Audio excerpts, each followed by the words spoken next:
Welcome back. This is episode 3 of BQChats and will also be the start of our new series called Coaches Talk. Chaela is a former quizzer and a current coach from Salem, Illinois. She has coached many great quizzers over the last few years at the junior and the senior level, and I'm excited to say that she was just announced as the new Illinois District Bible Quizzing Coordinator. Before we get started, I just want to let you know that BQ Chats is available on YouTube as well as your favorite place to listen to your podcasts. We would love for you to subscribe and support. If you guys are ready, here we go.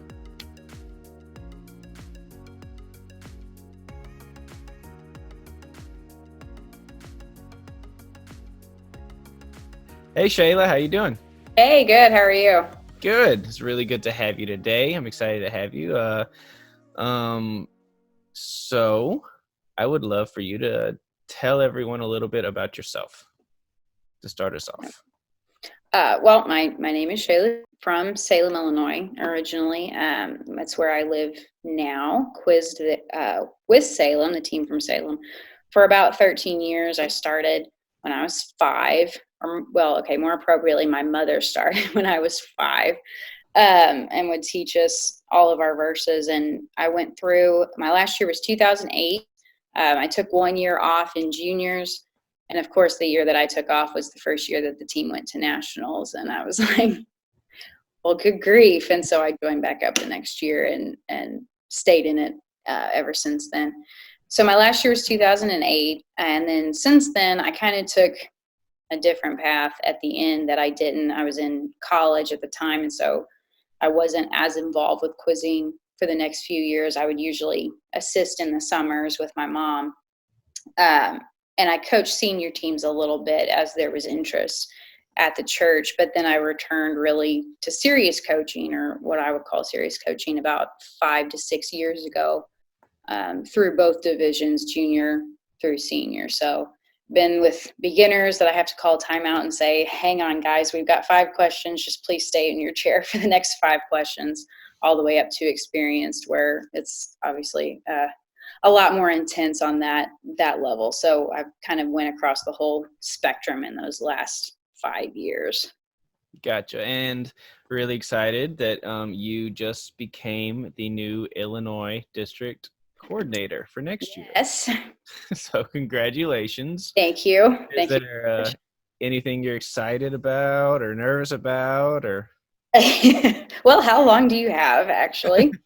It's kind of right now, it's still sinking in. There's moments that it's, I have, we can do this and we can do this and we can do that. And then the next moment I'm like, oh, wait, I have to do this and I have to do that and everything. So it's kind of shifting between excited and terrified right now. But I'm very excited to build on the foundation that we have in the Illinois district from the coordinators now, the Sawyers, obviously.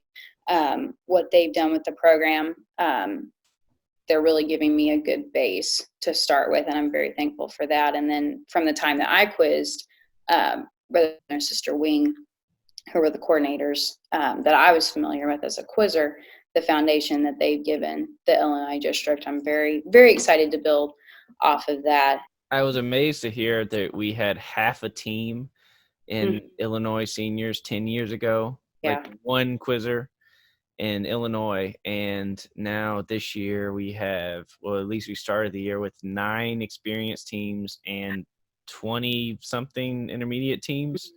That's amazing. So it's just grown exponentially with new churches jumping in every year. Really excited to see is to see the new. You see these churches that are historically quiz churches, but then to see all these new churches that stick with it and stay and start building great programs. I think that's such a cool thing to see in the district. And we have a large district. I mean, I know we have a large number of churches, so it's exciting to see it continue to grow. I quizzed in the days of Illinois when we had maybe one team at state finals. If you were lucky, you got 2. So you walked into finals and they said, congratulations, you're both going to nationals. So those were my days of Bible quizzing in Illinois. So we've come a long way since then. And speaking of back when you quizzed with your twin sister, right? I did. So was there any, like, I'm not going to make a, telekinetic twin joke here, but like, was it interesting quizzing with someone you're so close to? I mean, I'm guessing you always quiz together, right? We did. Yes, I think we quizzed together every year. We had different teammates that would join, but we were the two that stayed. I can tell you we do not have telekinetic twin powers because I tried through either the spirit or telekinesis. Neither one of them worked at the quiz board, sitting there when she would hit the buzzer and be thinking, and I'd be sitting there going, it's this person, just thinking, and thinking, maybe, and it usually did not happen. So I don't think we had that bond, but it was definitely my mom coached both of us through our last year. I think of juniors was when she started coaching us all the way up through experience. So it was very much a family ordeal. And she tells me now, she says it's very, because she still coaches and is still attempting to teach me everything she knows, because there's a lot that I have left to learn. So God bless her, she's a patient teacher.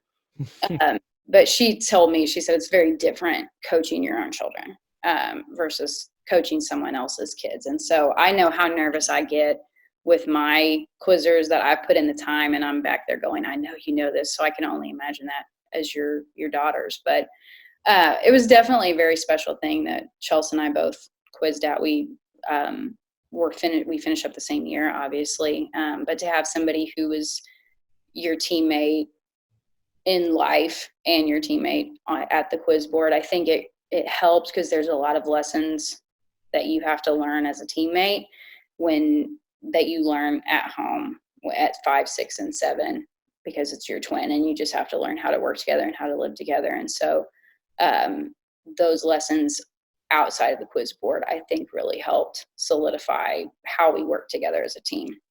So that was something that was really special that I know not every team gets, but we were really fortunate too. So it was definitely a very unique part of my quiz career. Well, the reason that I wanted to have you on, and this is more of a focused podcast, is because you're heavily involved with the junior program at your church and the senior program at your church, and you have a lot of experience coaching both. So currently you're coaching juniors and experienced, correct? Yes. So, and I know you've had a lot of kids grow up in your program there, and y'all do a really good job of bringing them through. So I wanted to have you on to talk about the differences between junior quizzing and senior quizzing, and ways that as coaches or parents or anything that we can help kids make the jump, because it seems like I've seen a lot of junior quizzers that were fantastic junior quizzers really either struggle in the beginning heavily and then get it later down the road, or just never really quite reach the the level that they had in juniors once they get to seniors. And weirdly, you see some kids that just weren't really very, they were just average junior quizzers make the jump and become extraordinary senior quizzers. So we see all of that, and I know you've been heavily involved with this. So it's exciting to have you on to kind of try and help people understand more the differences and how that we can help our quizzers. Yeah. So let's start off with some basic differences. Obviously everyone I would assume watching knows that, juniors has 15 questions, seniors has 20. The questions are vastly different. We can talk more about that. The juniors is run by the UBCI Children's Ministry, and the seniors is UBCI Youth Ministry. Save Our Children for juniors, Chiefs for Christ for seniors. The ages, babies to 8 is beginners. Can't read up to. And then juniors is 9 to 11. Intermediates 12 to 14. Experience is 15 to 18. But the rookies, if you have a rookie quizzer coming in an intermediate, they can come in an intermediate and then go up to experienced. Yes, and then the verse coverages is vastly different. That's the big one. So what do you have to say They about got their intermediate box, their eyes were about this big. They just were, you could see the fear in their faces, but they've been real troopers, and they're getting through it. So I think that's the most difference is, here's your card box versus now here's your card box. It's an obvious difference very quickly. A little less than 200 for beginners, a little less than 300 for juniors, a little bit more than 400 for intermediate, and a little more than 500 for experienced. Mhm. So, and people see those numbers and just gasp. But it's amazing what kids can do with just consistency and discipline. Right. If you do it every day and it's a part of your life, they could do more than that. And it shows, because I know back in the day, which was well before your time or my time, they were memorizing vastly more than we asked them to do now. I've heard stories where teammates would take sections of the Bible that I think organizations wise, we definitely have it very, very good now, to even have a concentrated field of study. And it's one of those things, we hear about it when you're reading about inventions or expeditions or things that people do, things that no one thought it was ever possible. And they said, well, if you didn't push that limit, if you didn't try, you're never going to know what's possible. And so if we're not trying and striving for that 500 and 550 mark as an experienced quizzer, if you're not pushing yourself to that, you're never going to really see what you're capable of in that case. So it's daunting, but I think you're right. It's definitely doable. Well, I've heard people argue that it's too much. And to me, I disagree, just because first of all, there's so many quizzers that do it, and they do it well. It just kind of proves that, just makes that a moot point, because if it was too much, then we wouldn't have as many successful kids as we do have. And you're right, it sets apart the great from the ones that don't put in as much time, the ones that really put in time and effort, versus the ones that just cram or try and get by. It rewards the diligent, which is what we want to do. We want to reward the ones that put in the most time. We're striving to master it. I think, I think I can run a pretty good quarter mile. Don't ask me to do any more than that. But that, and you see these Olympic runners and athletes and people who have trained for, almost as long as they've been alive. They've been training for that goal. And why is it? So you can be in this tiny percentage of people who get to go to the Olympics. If there wasn't some kind of payoff that was that rewarding, there's a reason it's not available to people who aren't willing to at least give it a try and to apply themselves in that case. So I think there is a definite stratifying there of, are you willing to put in the effort? You may have the natural ability. Are you willing, though, to put in the work? And how much diligence and time? How willing are you to strive to master this going forward? I think is the question, especially in seniors, when you're approached with all of this material to cover. That's a really good point. I never really thought about it that way, but it's set in a way that no matter how naturally talented you are, and just no matter how intelligent you are, no matter how smart you are, if you don't have the consistent diligence, you're not going to have success. Right. Because if it was 300 verses, I know kids that can memorize that in like 2 weeks, and they're just brilliant, and they could just get it done and get by and have success. But I think with the age ranges and the amount of material is set, where you have the greatest ones are the ones that are that are obviously smart and diligent and consistent and work hard. And obviously there's a huge spiritual aspect to it as well, that we want our kids to have good spirits, and I feel like God rewards those that do have the right spirits. All right, so some more basic differences. Cross references are vastly different in the way that they're designed and the way that they're answered. Mhm. We're just kind of skimming through this. We're going to get into more concrete things. Mhm. Um, And you're going just to for everybody listening or watching. This is the junior Bible quizzing, senior Bible quizzing comparison, correct? That right. you're looking at, and that's on uh, seniorbiblequizzing.com, the website for. I think it's in the resources tab. It If is, I and we will provide a link in the video on YouTube for podcast listeners. You may need to go to seniorbiblequizzing.com/resources and find the junior versus senior Bible quizzing comparison. So we're hitting a couple things here. The juniors are more strict to the KJV text, where in seniors it's much more of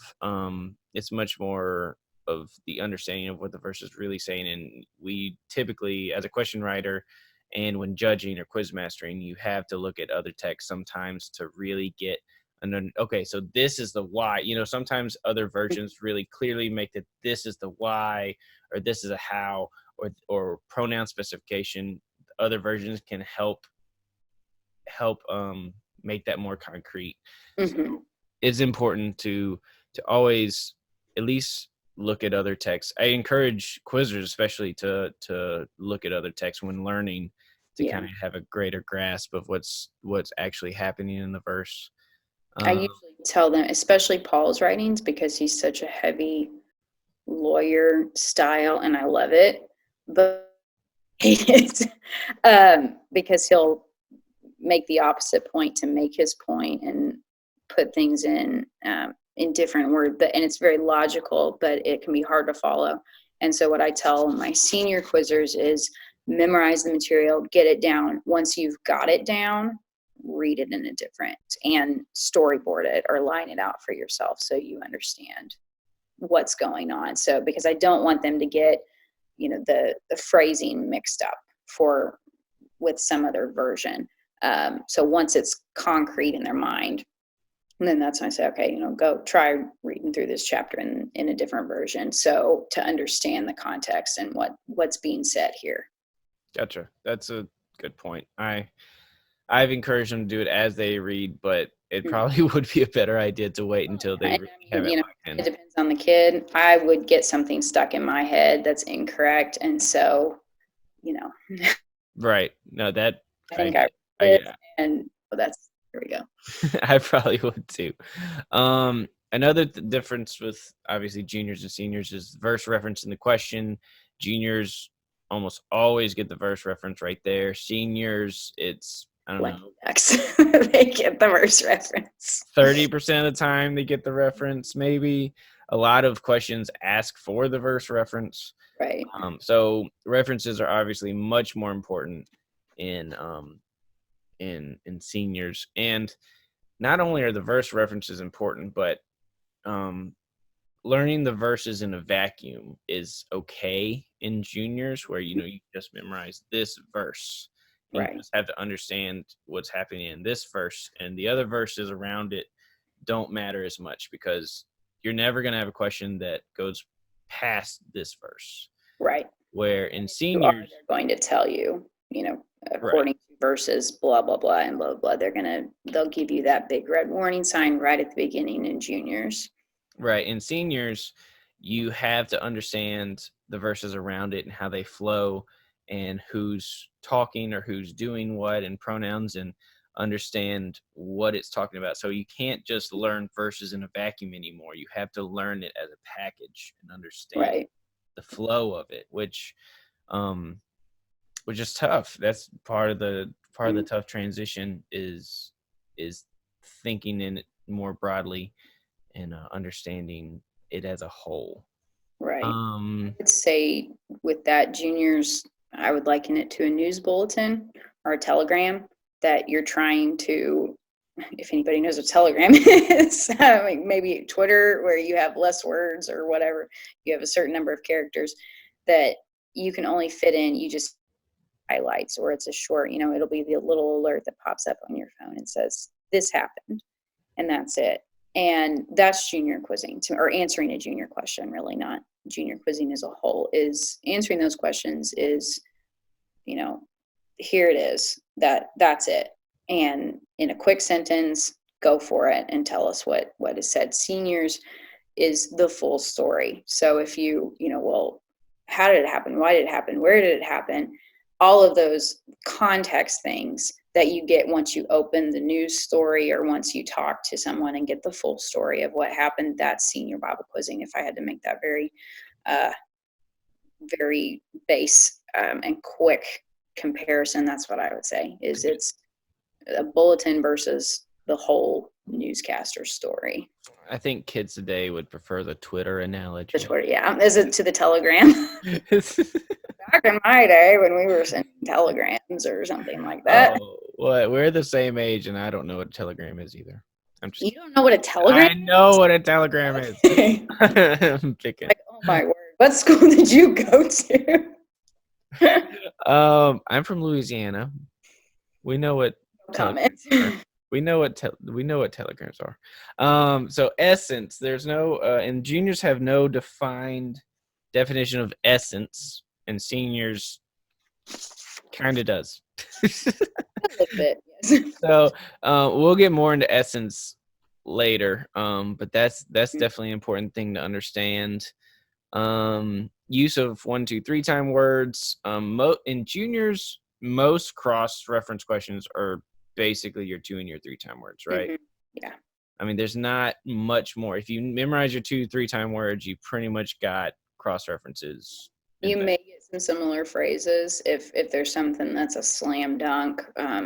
This year, what 2 verses say, "Hear, O Israel, the Lord our God is one." I mean, obviously that's not how the question would be worded, but something like that, where you have these really familiar phrases that you can key off of. You may get something like that, where it's a one-time word, but it's part of a similar phrase that it's close enough that an 8-year-old can figure out that's where they're going. So those kinds of things would maybe be the exception to that rule.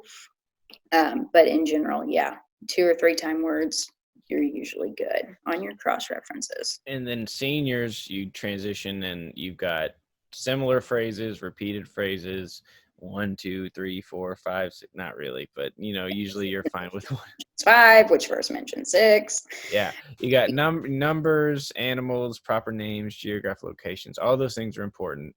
And they and questions are made.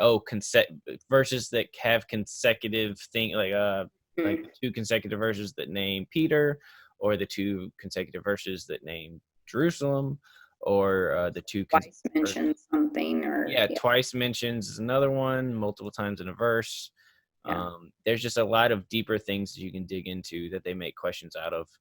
So, and I've said it before, but you'll never run out of things to study in seniors. I mean, there's always something else.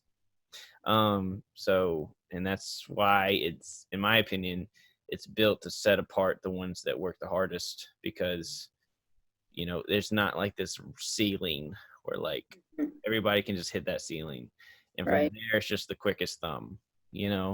It's more of who puts in the work and digs into the word and understands it the most, and on top of that, you're quoting and you're charting and everything else. I think with that, just really quickly tag on, there's a phrase that my chemistry professor in college told us one time. We were studying for the final exam, and of course, like good students, we were asking him, is this going to be on the test? Is this going to be on the test? Instead of just studying the material. But we were asking him about one concept, I don't remember what, and he said, the phrase that he said was, save your brain space for more important things. And that was his way of saying, I will either give you that in your sheets that are going to be, or I'm not going to ask you about that because it's really irrelevant. As long as you know concept, don't worry about this little thing that you're asking about. And so with some of that, there's definitely trends in senior Bible quizzing, I think, as to the types of information. I'm really pleased with the way I've, from when I was a quizzer and seen, and I loved senior Bible quizzing as a quizzer. So I'm not saying that at all, but I really like the bent that it's taken in the last few years of, I feel like the material, we've always said it's important to get the word of God in your heart and to understand what you're studying. But the way the questions are written and the way that kids are being required to study now, it backs up that we're not saying it's really important to understand it, but how about this 10-time word? Where's the 10 times that it's found? So there are some things that, however, whatever trend of Bible quizzing you have, there's some things that I can look at it and go, okay, save your brain space for more important things. Like, you probably don't need to study that part of it because of how questions are written. And so there are some things that, and you're right, you never will exhaust the types of things that you can pull out in the background research that you can do. I did say it to one of my senior quizzers this year, and she said, well, this word is a, I don't know, 20-time word, something like that. And I was like, and just sat there for a second, and she said, I don't need to worry about that. I was like, no, you don't. You don't need to worry about that. And so little things like that, just understanding how to study and working smarter in some cases with what you're reviewing and what you're spending your time on. I completely concur. All right, so now we're about to get into something that I feel like it's tough for a lot of people to firmly grasp, at least early when you get involved in quizzing, and that's flipping. Yes. We're not talking about backflips We're and the best gymnasts ever. We flip so much in the junior division. So please explain, pretend like I'm brand new to quizzing. Explain to me what flipping is. So, just before I start, the reference that I will give and what I'm working off of is the Junior Bible Quizzing Ruling Guidelines, and those are on najbq.com, I think is the website. If you Google Junior Bible Quizzing, it is on there. You can download it. I have it in iBooks, and this is with me, and it's open every time I quiz in juniors. So that's a great resource because it gives you the explanations.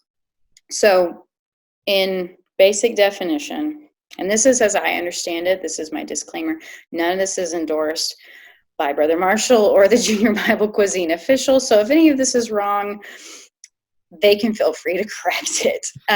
But my understanding of this is when we're talking about flipping a verb, preposition, personal or possessive pronoun, adjective or adverb, or negative word, so neither nor not or those kinds of things, and I believe those are the only categories we have.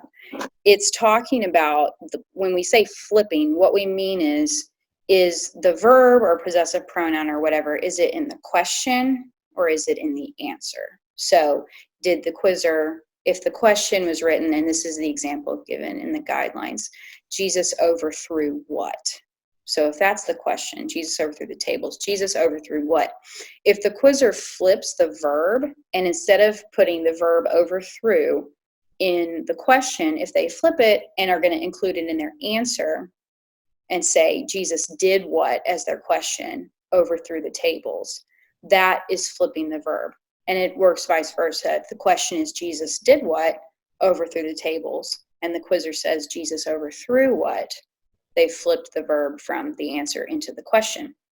In junior quizzing, it is considered the same question, provided that there is not continuing action in this case. So if it was Jesus overthrew the tables and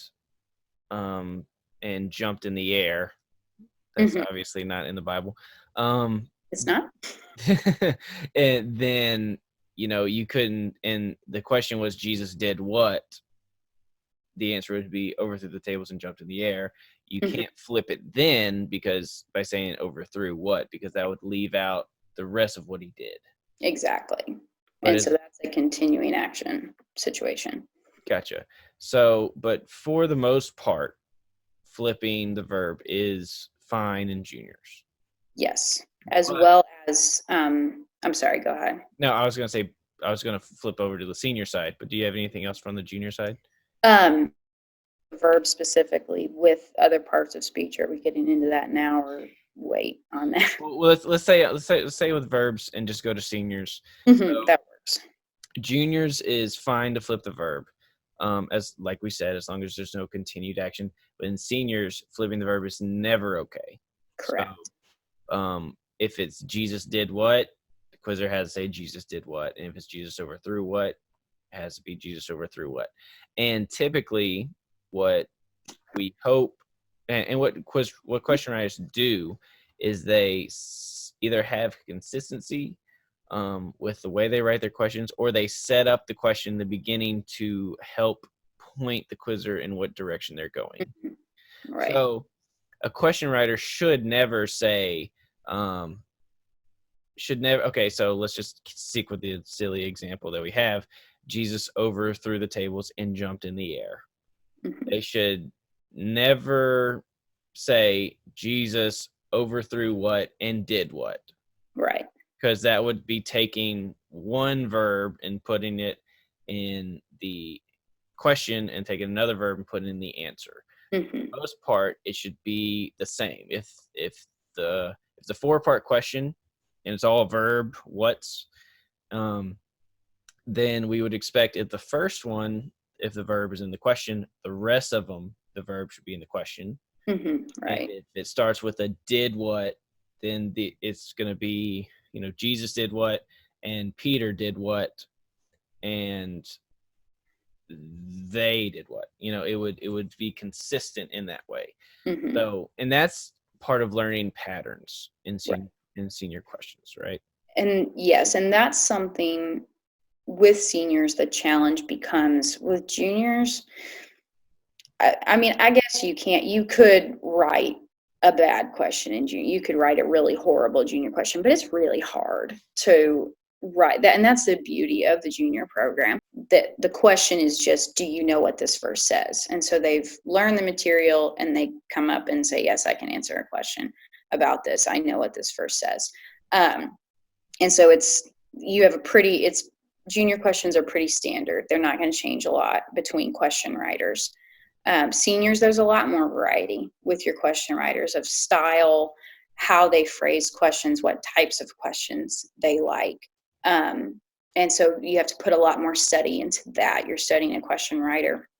But something that I would say for junior Bible quizzing coaches who are looking at kids who are going to be moving into the senior program, we start teaching those patterns as soon as we can. So instead of just saying, well, you're a junior and flipping the verb is okay, it is, and we'll tell them that's all right. But when we're teaching them how to interrupt and how to finish questions, we'll start teaching them that principle of patterns. Okay, now look at the verse. Is the verb in the question? Okay, so leave that second verb in the question. Don't get crazy with the flip. Don't rely on the verb flip, is basically what we're teaching them. And so we'll try to point that out. Okay, are they saying did what? All right, we'll make the second one a did what, then keep the pattern going.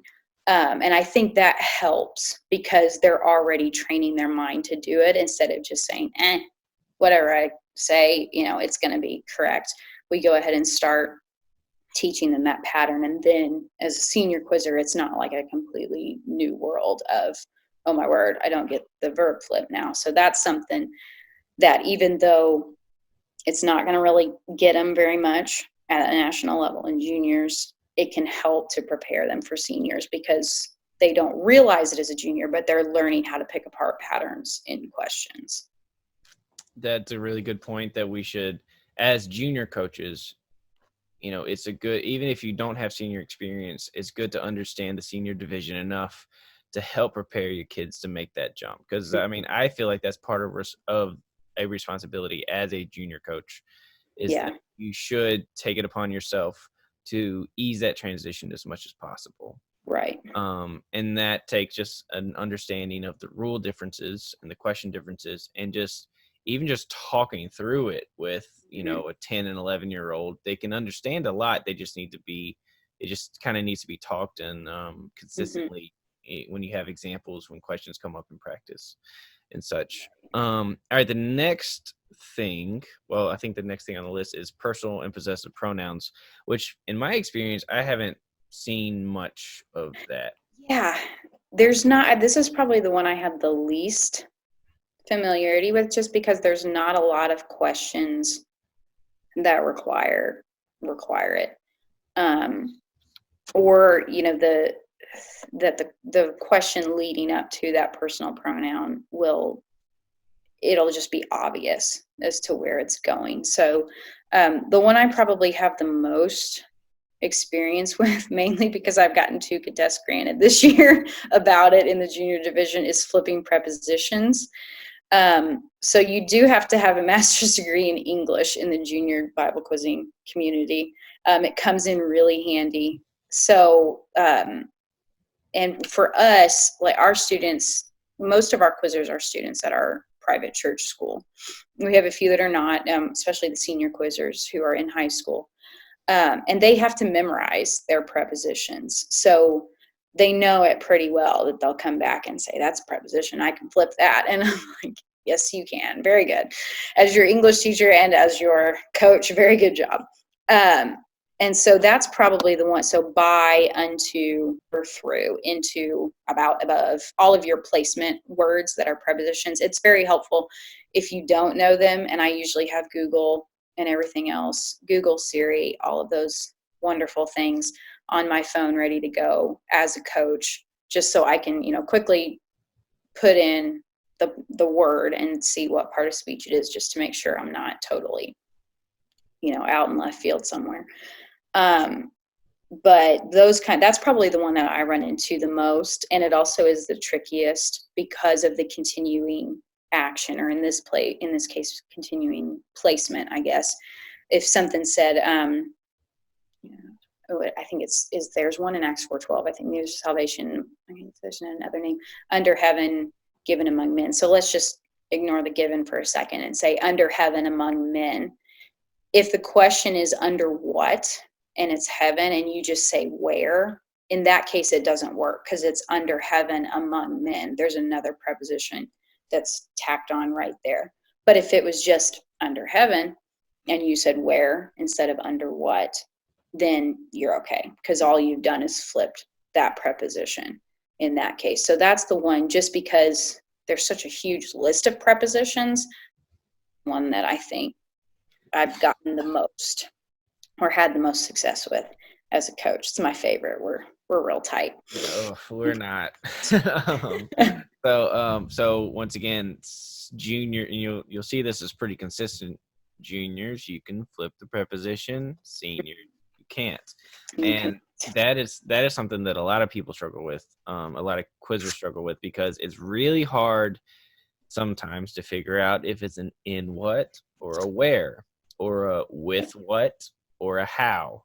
It's always the wheres and the hows. Those are typically the only two that I've seen that are tough to figure out. And in seniors, for the most part, we hope that question writers are consistent. Like if it's a with what, or in that, if it could be a how, they make it a how, typically. Or maybe they only do that in the 20s, and in the 10s they don't really do how, so they do in what, or by what, or with what. But it's something that you have to watch out for, and it's something you have to adjust to. But there are cases where in seniors it can be flipped.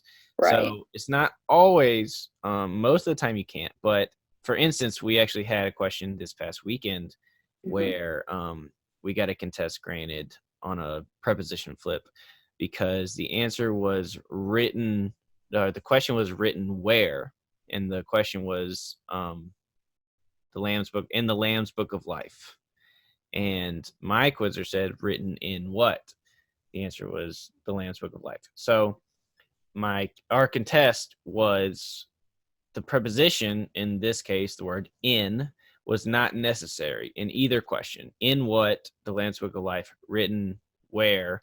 The Lamb's Book of Life. The in was unnecessary.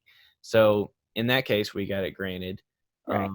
And because it didn't matter. But there's a lot of, especially in wheres or hows, mostly hows. Hows, that's almost always not the case, because like with what, with singing and dancing, and how that with, that word with is necessary for the how, and the with what you have to.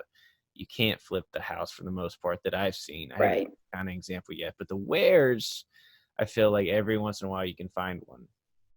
You can, every once in a while you find one. I usually and I should say the contests that I was talking about were in the junior division, not at the senior division. So don't people go nuts and start running down with contests about prepositions or something, because you might not get it.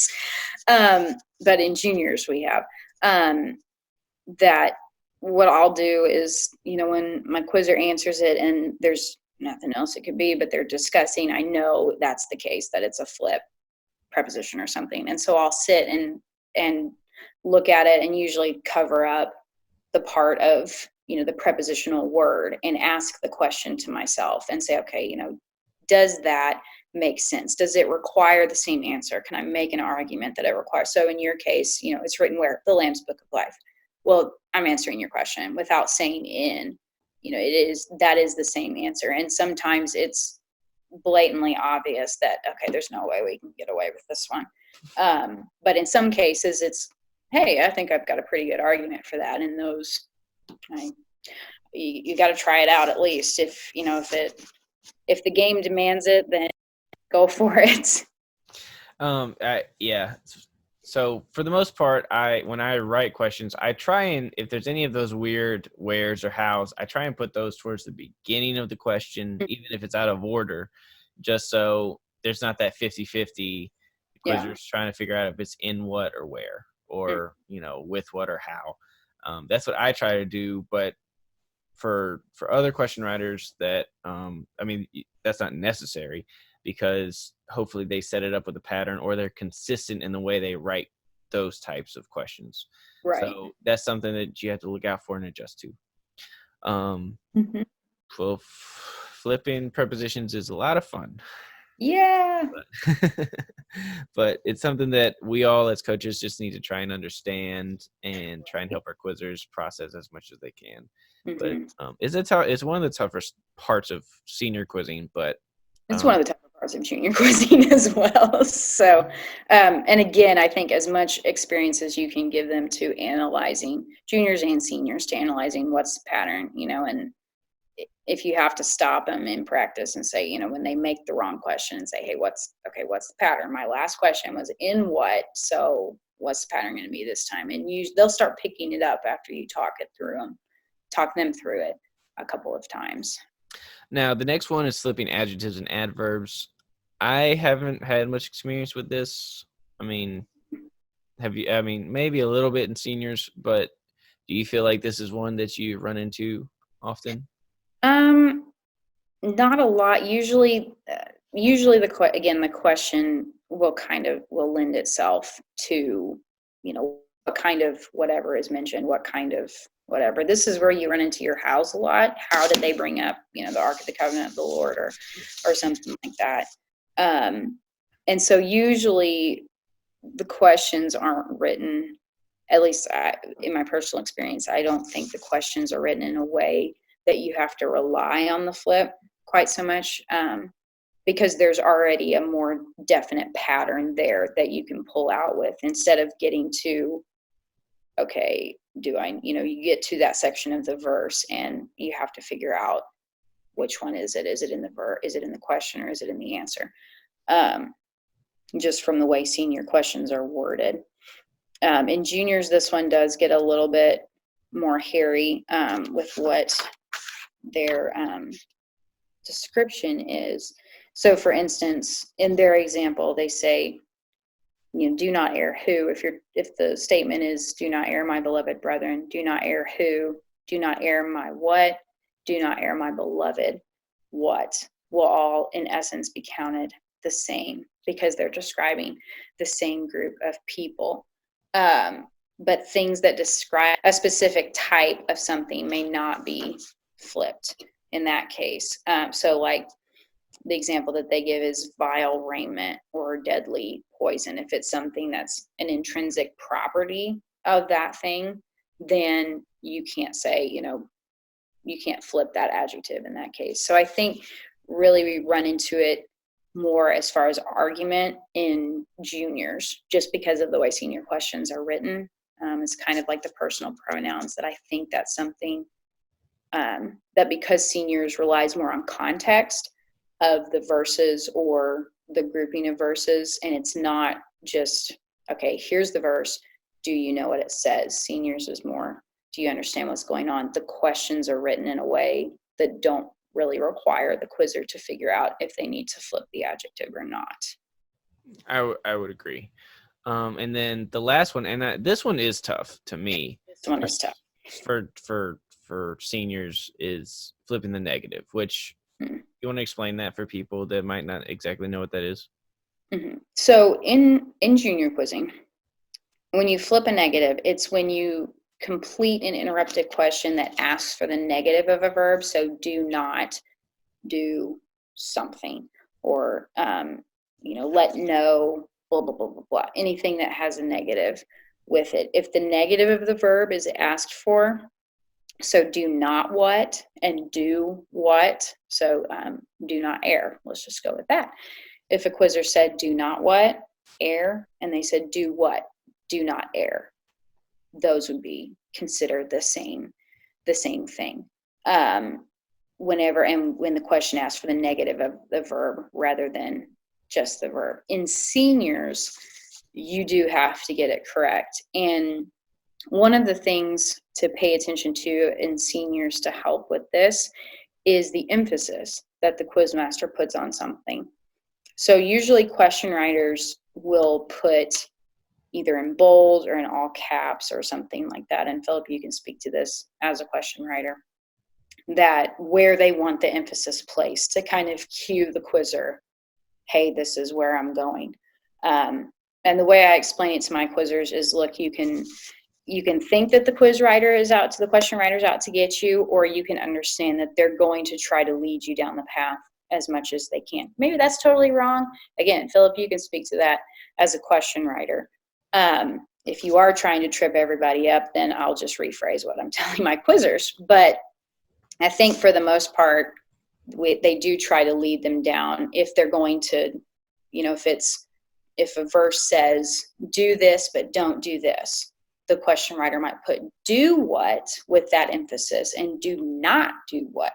And so they put that emphasis into their questions to cue the quizmaster, hey, read it this way, which then cues the quizzer, this is how the next question is going to go. And so it might not be blatantly obvious looking at the question, but how it's read or how it's stated will give you that little clue of, oh, I need to put, do not. Because if it was, for instance, like Peter did this and James did not do this. If I wanted to do both of those as a did what, I could say Peter did what, and then the emphasis is on Peter, that the quizzer says, okay, Peter was emphasized, so that's probably what's going to change. The question is probably not going to change. So Peter did what, James did not do what, Peter was emphasized, so it'll probably be James did what as well, did not, blah, blah, blah. Or vice versa. Peter did what, and James did not do what. And again, that depends on your question writer. And some of that is just analyzing how they write it, what they put, where they put the emphasis. And that's something as a coach that when I'm holding the questions and reading them to my quizzer, and I'll say, okay, now, listen to that. The emphasis was here. So what do you think about the next part of this question? It's a two-part question. Since the emphasis was placed on that word, what do you think the next question is going to be? And we'll talk through that a little bit until they kind of get the hang of that question writer. I think emphasis is especially important on cross-reference questions, like cross-reference quotations and such, which I actually was talking to a coach at Extrav this year, and they had missed a question. I think it was on question 20, and they missed it. And it was, okay, say eternal life, everlasting life, right? Mm-hmm. And then you also have eternal salvation. Okay. So if you get eternal life is the first part of the cross quote. So one verse of study speaks or contains the phrase eternal life. Okay, there's no emphasis there. So because there should be emphasis, there will be emphasis there. What is going to be emphasized is the word that's going to change. So if you say one verse of study contains the phrase eternal life, Right. life is emphasized, life is going to change, eternal is going to stay the same. So in that case, you say one verse of study contains the phrase eternal life, one verse of study contains the phrase eternal salvation. And then in the same case, if the emphasis was on eternal, one verse of study mentions eternal life, and another verse of study mentions everlasting life. Right. So I noticed that he, when I talked to him, he's like, yeah, he was like, that was a 50-50. She just had to pick one. I'm like, no, actually, the emphasis, like, There's not as much 50-50 as we think there is. exactly. If you understand emphasis, and Chad Nash with BQE questions he really hones in on emphasis and really tells you a lot with emphasis and lack of emphasis. Lack of emphasis can tell you just as much as his emphasis does. In that if there's no emphasis, it's not going to be really pattern. And it may be like a who, when, where type question. No like distinct set pattern to it. But the emphasized word is the word that should change. Right. Do what, do not what, or do not do what, but do what. Right. Those emphasis words are really important, and if you can hone in on those and pay attention to those, they can tell you a lot. And you think you're dead in the water, but you actually may have a lot more than you think you do. Right. So that was a good segue into the differences between the junior and senior questions. So that's a huge difference between junior and seniors is the way the questions are written with emphasis and such. So what other differences would you say there are between junior and senior questions that we can talk about? I think if I had to describe them using a question, because this is quizzing, so what else would we use to describe them? For juniors, the questions are going to be based around, do you know what the verse says? So junior questions will start with the reference to tell you what verse you're dealing with. And then there'll be some kind of phrase or word that places you inside of that verse. So I know I'm at the beginning of the verse, I'm at the middle, or I'm at the end of the verse. Somewhere they'll give you that. And then the question is coming, boom, right after that. And it just wants to know, do you know what this verse says? Here's the spot that we're at. Do you know what it says right after that? Is pretty much juniors. Seniors is really, do you know what the verse means? That would be the question that I think encapsulates senior quizzing. Know the big ideas or the main points of the verse would be the big thing. Know the context of the verse, what's going on leading up to this, what happens after it, what was going through the writer's mind at this point of what follow their train of thought, which is where the different translations comes in handy. Especially, I would say, multiple questions on multiples and seniors versus multiples and juniors.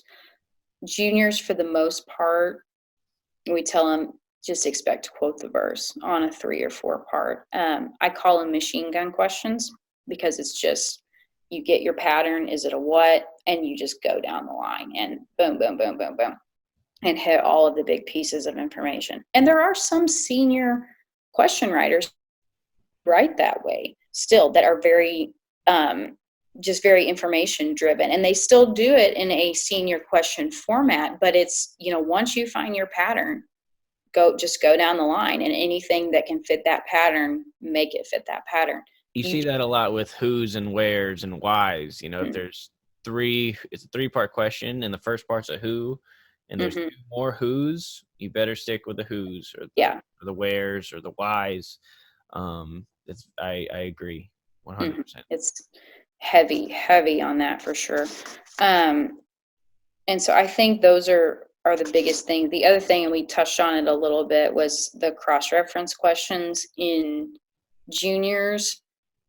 Do your charting, know your 2 or 3 time words, and you're probably going to be golden. Seniors, you do really have to analyze the question writer on a cross-reference of what types of cross-reference questions do they like? Do they stick with just 2 and 3 time words? Because again, you'll have some question writers who do that, but instead of just going through, and usually what we do at the end of the year, once the kids have learned their material, for juniors, we start going through and putting together 2 time and 3 time word cards.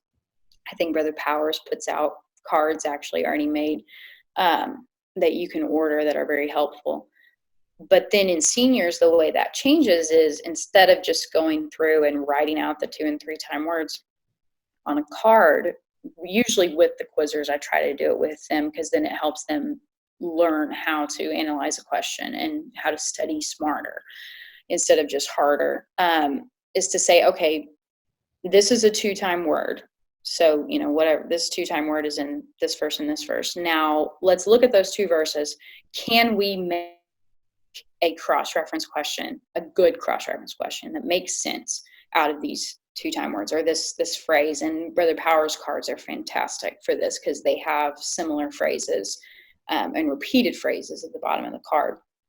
And so we'll look at it that way of, can we write a question from this 2 time word? Not just in juniors, it's let's memorize these 2 time words. And there's wailing and gnashing of teeth and everything else, but we make it through to July. Seniors, it's, can we write a question from this 2 time word? And if we can't, if it's just a 2 time word, unless the question writer is a very strict 2 or 3 time word person that that's what they're going to ask you, then we just ignore it and we move on and save our brain space for more important things in that case. So I think that's a big difference. That's one that I was a huge cross-reference junkie. I loved cross-reference. They're still my favorite questions. And so that's something that for me, coming back to that as a coach, I really enjoy working with that part of it. And so I think that's one of the big ones, especially because there's more cross-reference questions in senior quizzing. You see them in the 20s and the 30s. They're not just relegated to one question in the 30s. Yep. Yep. Cross references are your jam and Eric's jam and Megan's jam. All of you guys have been on the podcast so far, and it's a requirement to be on the podcast. Yeah, you have first question. Do you like cross-reference questions? No. Are they your jam? Are they? Yes, not just your jam. One other difference that we can move on to is answering in question order. So this is something that a lot of juniors struggle with the transition. A lot of senior questions can be out of order, and they're not. Most question writers don't write questions out of order just to spite you. Right. They don't do it to get you. We don't think anyway. There's no evidence that that's so. I mean, sometimes it makes a question more interesting, and it's very straightforward. If it's a 2-part question, and it's like Peter did what and James did what, and it starts with James did what on the back end, and if you see that pattern, you got to go back and say Peter did what. Sometimes it can be switched up just to make it different, because throughout the year the same question is going to get written. You hear the same question quite a few times, so sometimes flipping it can be useful to make you think differently and think through it. But a lot of times a why will be at the end of a verse, and the question writer will put it at the beginning of the verse. So like, why did Jesus stand and cry saying what? Instead of Jesus stood and cried saying what? Why? So in that case, especially with whys and hows, it's imperative that you either identify it when you answer. The why is blah and the how is blah, because whys and hows aren't really self-identified. So we'll kind of get more into that. junior questions, as I'm sure you would agree, they're never going to be out of order. It's always going to be in the question or the verse order, right? Mm-hmm. Yeah, So for the most part. it's never really challenging in that regard. You just kind of go through and just answer it and quote it. But in seniors, it's important that they try to answer it in question order. And sometimes it can kind of be all over the place, and it's a nightmare to try and, you got a 6-part cross-reference question, and it's just all jumbled, and you're trying to answer it all, and you're just confused. And the best way to get better at it is in practice. Just you got to coach your kids, when they do answer it out of order, even if it is clarified, even if it's okay, make them go back and do it in question order. And get them used to thinking it through, because if they don't practice that it's definitely a skill you have to work on. But there are cases where it is clarified, like James doing what, Peter doing what. And if you say Peter did this and James, and James did this, and that's out of order, it's still clarified by saying Peter did, right? Sorry, go ahead. No, please. I was reading through the manual, and the manual's a great resource. I will say, just this is my shameless plug. And as a coach, to me, the way that I look at it is I'm expecting my quizzers to know the manual to a certain extent at the senior level. Juniors, obviously, I just want them to know the material and sit up and hold the buzzer and know in general when to contest.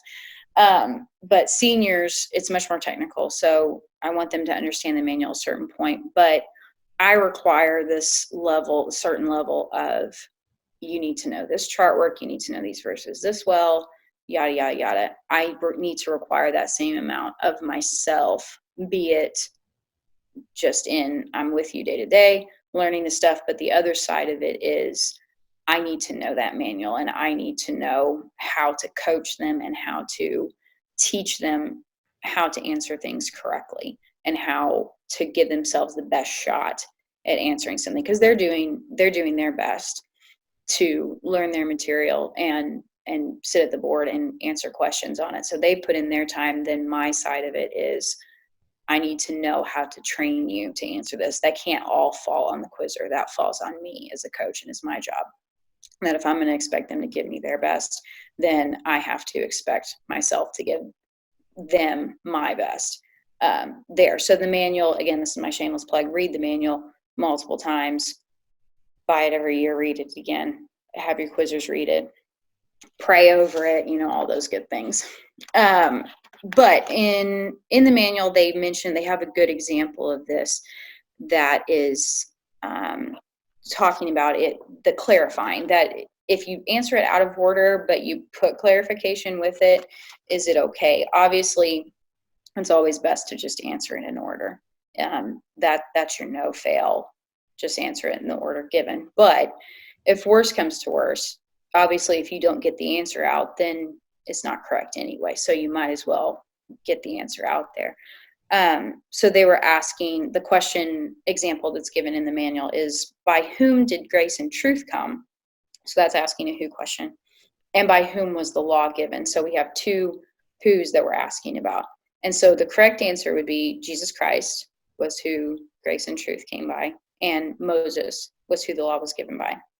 So you could either say Jesus Christ, Moses, and that's a correct answer. Another way to say it out of order, you could say the law was given by Moses. So I'm answering the second question first. Grace and truth came by Jesus Christ. Or quoting the verse, in this case, and that's a very big emphasis there, in this case is correct, because the verse says, for the law was given by Moses, but grace and truth came by Jesus Christ. So in that case, because the verse provides all of the context and the clarifying information that I need, I'm okay to quote it in verse order. It's incorrect if I just said Moses, Jesus Christ, because that is out of order. And so it sounds like I'm saying grace and truth came by Moses and the law was given by Jesus Christ. Also incorrect is the law was given by Moses, Jesus Christ. Again, I'm answering Moses first, And I'm giving the clarifying information for Moses, but I didn't give the clarifying information for Jesus Christ. It's not clearly and properly identified. And, you could say, okay, well, they clarified the first one, so the second one logically follows. And that's fine.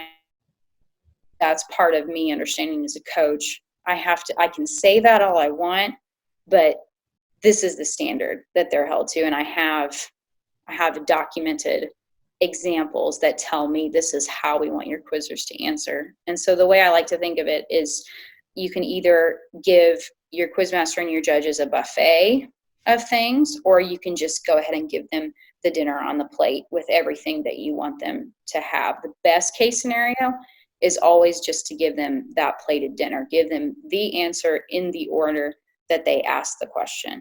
And then you just hand it to them as a package, and there it is, instead of giving them the buffet of the verse, and now you go and try to pick out what's correct. It may work in some cases, but the best case scenario is always give them in the correct order and give all the information that they're asking for in that order. I encourage quizzers and coaches to encourage their quizzers to, sometimes it'll be out of order. Let's just say, you blanked on the order of the question. It was a complicated question. And so you quote it. And then what does the quizmaster do? He stares at you, right? Because you can save it. You can still save it. Use your 30 seconds. Yeah. Go back, even clarifying, saying the why is blah, blah, blah, or the how is blah, blah, blah. Or, maybe you remember that the why was first. So you just say the why and then say the rest of it.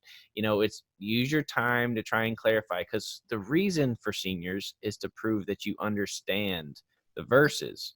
So, and how do we don't want you to just regurgitate the verse, because, we don't, if the question's out of order, we want to know that you understand what the why is. You understand what the how is. You understand who is doing this. Right. And so that's why we have these rules set in place, so that it sets the standard to where you can't just regurgitate information. You have to understand what the verse is saying. Right.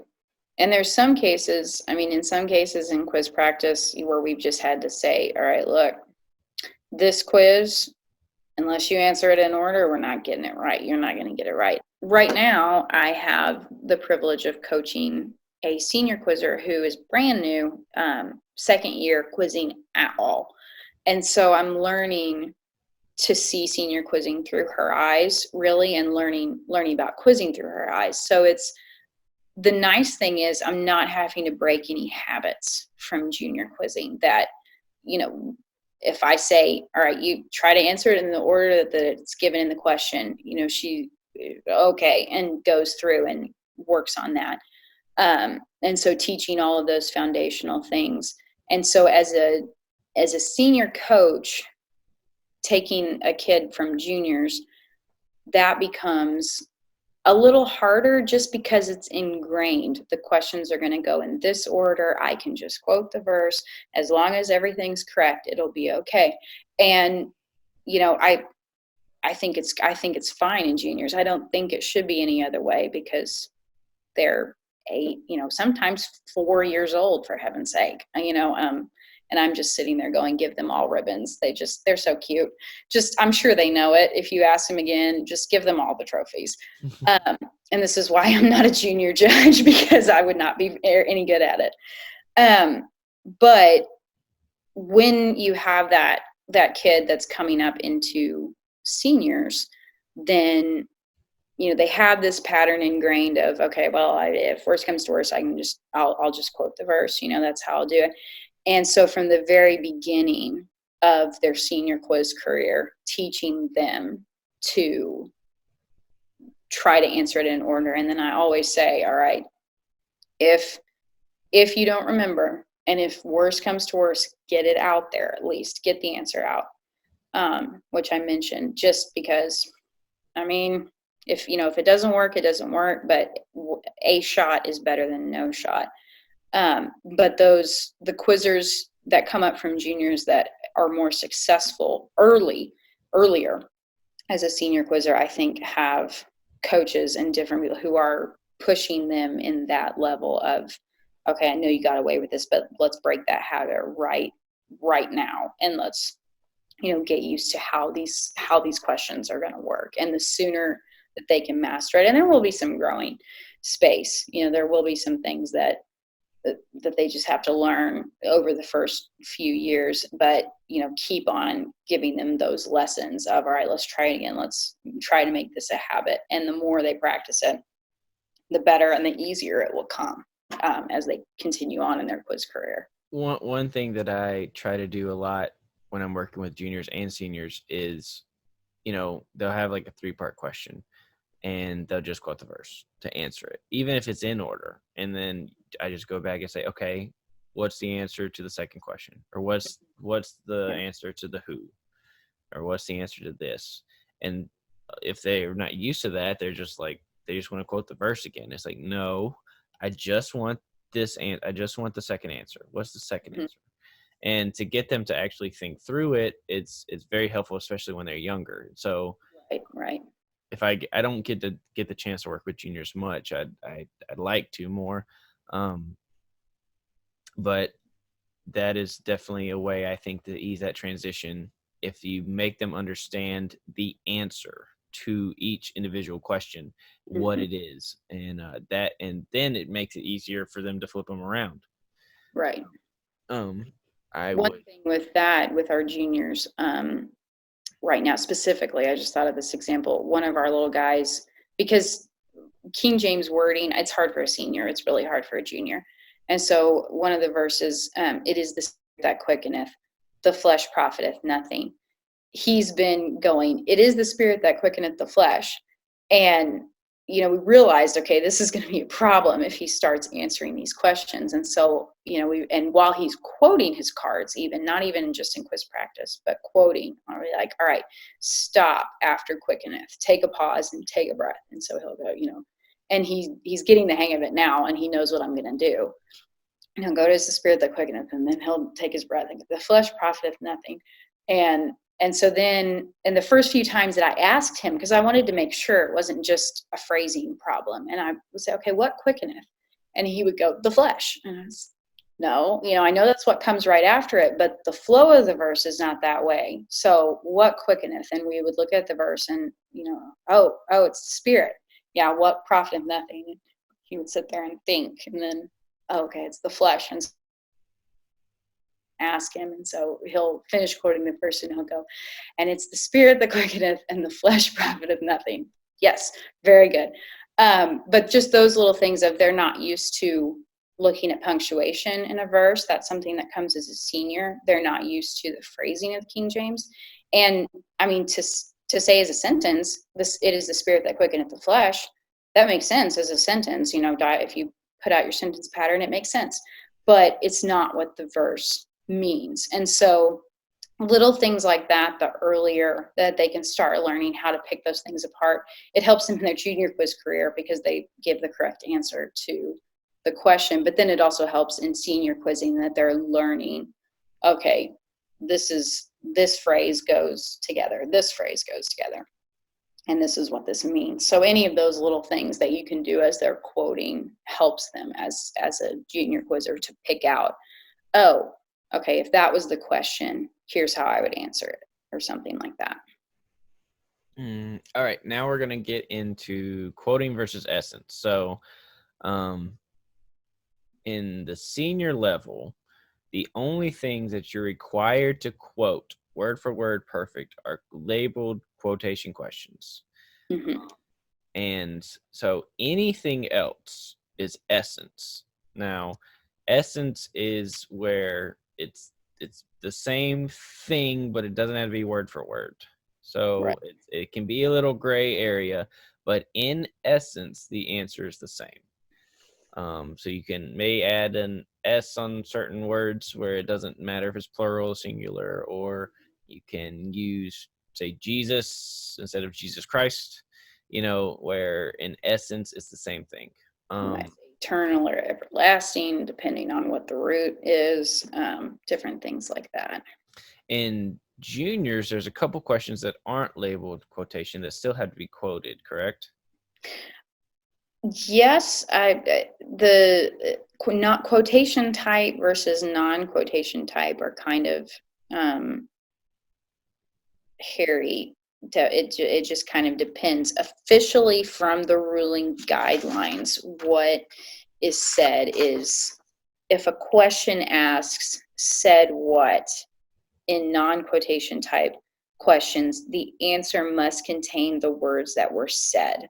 So, um, let's say, do not err, my beloved brethren. If I said, do not err, beloved brethren, I'm leaving out part of the words that were said. And so in that case, that would be incorrect. Now, going back over it and adding it, that would be at the discretion of the quiz master. According to the ruling guidelines in juniors, unlike a quotation question where it better be right the first time you go through, a quizzer may stumble and repeat a phrase. As long as the words as stated in the verse are answered, the quizzer will be correct. So repeated words will not be taken that they were said twice. And the answer they give is from Acts 2:38, and saying, then Peter said unto them, repent and be baptized every one of you in the name of Jesus Christ. That's not taken as that he said be baptized twice. Now in the quotation it would be, but in this question, said what, there's a little bit more leeway given to stumble or adding in things there. But And you then have to get all the words. You have to get all the words in there. Okay. yeah. So I couldn't say in the name of Jesus Christ and ye shall receive the gift of the Holy Ghost, because I'm leaving off part of what Peter said. So in that case, I have to include everything that he said. But it's not quite okay. If you stumble, then that's it and you're done. Like a quotation question, you have a little bit more leeway than a quotation question. Right. Essence and seniors can be so tricky at times. And Yes. is this in essence the same thing? Like mixing up everlasting and eternal life.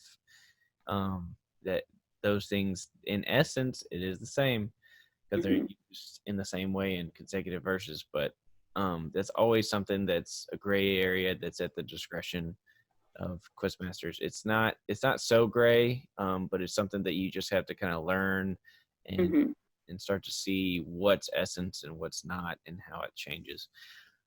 So I just encourage everyone to, if you don't understand essence, just keep with it, stick with it. Well, and that's where this any opportunity that you have to sit at the judges table with, especially the national quiz masters, but in districts and anything, to hear what the quiz master is thinking, what the thinking is behind their rulings and how they rule. I know as a junior coach, two of the best experiences that I had were at our last state finals. And the first one was that I was able to sit as a second judge and Brother Marshall he was very good about, on a timeout, he would come over and say, okay, now question 10, this is why I counted this correct, because here's my thinking. And as a judge, it's very helpful, but as a coach, it's also very helpful because I know now how my quizzers are going to be judged. And then Brother and Sister Murray, who run our junior division in Illinois, had a question and answer session and short informational session with Brother Marshall the next morning. And it wasn't anything super in depth. He went through the ruling guidelines. He explained how he wrote questions, and it wasn't, I don't even think it was an hour long, but those two experiences gave me so much insight as a coach for my junior quizzers, and that we then turned. Thankfully, my mom was there, so I had another set of ears to take in everything. But those opportunities are there. You can't put a price tag on those opportunities just because it gives you so much exposure to how your quizzers are going to be judged. So the more opportunity that you have to do that, take advantage of it for sure. All right, the next thing we're getting into is strictly a senior thing, and that's pronoun specification. Okay. So, yeah, this one can be dicey, and it's definitely one of the, in my opinion, the tougher things for junior quizzers to adjust to when they move up. Yeah. So It just definitely is. to even teach them what a pronoun is sometimes. Yes. They're like, So what? need What an is English that? master's degree for this as well. One of our So, quizzers told us that at one point. He was like, I didn't realize I was going to have to know the verses and English in order to. It's like, yeah, you will. a good grasp on the English language is not Yes. a requirement, but it is a great tool to have. It's the part on the job where applicated, like strongly suggested. Very good Yes. grasp of English. This was something, the pronoun rule actually came about, if not when I was a quizzer, shortly before I was in senior quizzing. So I knew the pronoun rule in its infant stages. And it was very interesting because at first there was no guideline whatsoever. It was just, if there's a pronoun, you better identify it. So answers got really, really hairy, and we all sounded like we were speaking in tongues because we would go back and, really quickly going through, and then it refers to, and he referring to whoever, to Moses, and everything else. We're going so fast because you not only had to answer the question, and finish the question, you had to specify every single pronoun that was given. So I was very thankful upon my return to coaching to find that there were some guidelines for this pronoun identification rule. So the rule is, if the question is tailored to a verse, a single verse, the pronouns in that verse only need to be specified if they are specified in the verse. Correct. And So, that would be, when you're saying tailored, you mean if the question says according to and gives a verse reference, or or says according to or whatever. if the quizzer does narrow it down. So it's Right. kind of the plane in which the question exists. So does this question exist in this single verse, or is this question open to the chapter, or is it open to the book, or is it open to all of our verses of study? That's about all you can do. So all of our verses of study, the book, the chapter, the verse. Right. And if a pronoun is specified somewhere in the plane that the question is open to, then it needs to be specified. Mm-hmm. Well, I don't know if that's true, actually. So I believe it's only to the chapter. So if it's specified somewhere in our study in that chapter. So for instance, take Psalms chapter 119.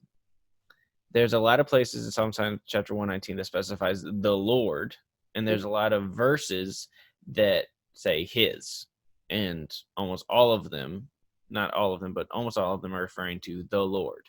And if it's open to chapter 119, then it needs to be specified. But if the Lord specified in chapter 100, but it wasn't specified anywhere in chapter 119, then I'm not sure if that would ever have to be specified.